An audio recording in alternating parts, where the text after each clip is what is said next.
आज चाहिँ म तपाईहरुलाई हाम्रो बारीमा कस्तो चाहिँ चीजहरु उत्पादन भइरहेको छ भनेर देखाउँछु। यो चाहिँ म्याङ्गो ट्री छ, यो चाहिँ काबा भनेको अम्बा, त्यसपछि यो फुलहरु हो। फुलको चाहिँ मलाई एक्ज्याक्ट नाम थाहा भएन, त्यही भएर लेखिन। यो पनि फुल, यो चाहिँ मोरिङ्गा भन्छन्, शीतल चिनी भनिन्छ यसलाई। यसको डाँठ चाहिँ एकदमै खानको लागि राम्रो। यो चाहिँ गाँजा थियो पछाडि बारीमा उम्रिरहन्छ त्यत्तिकै अनि हाल्दिएको। यो चाहिँ मैले गलत लेखेछु यहाँ, केराको बेर्ना हो। यो खुर्सानी भयो टक्क हैन।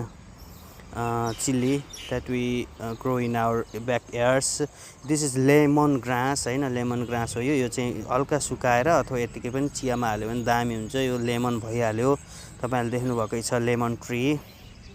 यो चाहिँ मकै, अहिले चाहिँ मकै हुने सिजन हैन, त्यही भएर चाहिँ भइरहेछ। अनि ग्रीन भेजिटेबल्सहरु यो पालुङ्गो, यताउता लुडे कत्रङ कुत्रङ छ। अनि यो चाहिँ भेन्टा एग प्लान्ट भन्दो रहेछन्। अनि this is egg plant what we grow on our backyards. Radish, मुला त देखिया छैन, पात मात्र रहेछ। यो गार्लिक, ओनियन पनि छ। Onion also we have.